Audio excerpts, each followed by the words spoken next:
मैं भी कोई पनिशमेंट तुझे नहीं दे रहा हूं, तुम जाकर अपना जिंदगी जी लो, बट अभी से पाप नहीं करना।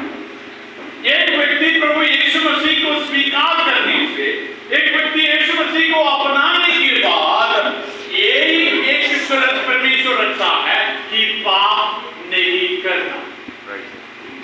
Hallelujah, praise the Lord, hallelujah, praise the Lord. कोई ऐसे समझते हैं कि हम लोग एक बार में यीशु मसीह के आने के बाद और यीशु मसीह को स्वीकार करने के बाद जो हमने पाप किया है, जो करने वाला पाप, सब कुछ क्षमा हो चुका है। गलत, गलत। एक बार यीशु मसीह के पास आने के बाद अगर दुनिया में कोई भी पाप करने से उसका पनिशमेंट जरूर है। कोई अधिकार नहीं है हमारा पाप में फिर से जाने का, क्योंकि हम किसको आराधना करता है? पवित्र यीशु मसीह को आराधना करता, पवित्र परमेश्वर को हम आराधना करता। उस परमेश्वर को आराधना करते वक्त हम अगर गंदा रहने से वो आराधना परमेश्वर के पास नहीं जाएगी। Praise the Lord, hallelujah, hallelujah, praise the Lord, hallelujah, praise the Lord.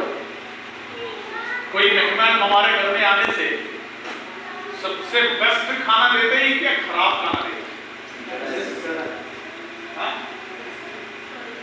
हम लोग पहले ही पत्ता बोइल, नमक, आलू मरचा, वो सही से हम लोग चलाएगा अपना घर में अकेला होने से। बट कोई मेहमान होने से हमारा घर में मुर्गा नहीं है तो भी पर्क नहीं है तो भी दूसरा घर से जाके लेके आएगा। क्या बोलते हैं? बर्फ बोलते हैं। हाँ, दूसरा घर से लेके आएगा, काट देगा, उसको बनाएगा, बॉईल करेगा, तो आप भाई इतना अच्छा से उसको देख पाते हैं।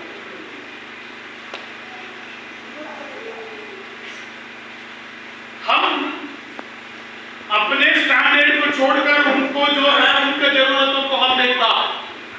जब हम शैतान के सारे काम को छोड़कर, शैतान का पीछे चलना छोड़कर, पाप को छोड़कर प्रभु यीशु मसीह के पास आया तो मसीह का वचन के अनुसार चलना हमारे लिए बहुत इंपॉर्टेंट है। Praise the Lord, hallelujah, hallelujah, praise the Lord, hallelujah, praise the Lord.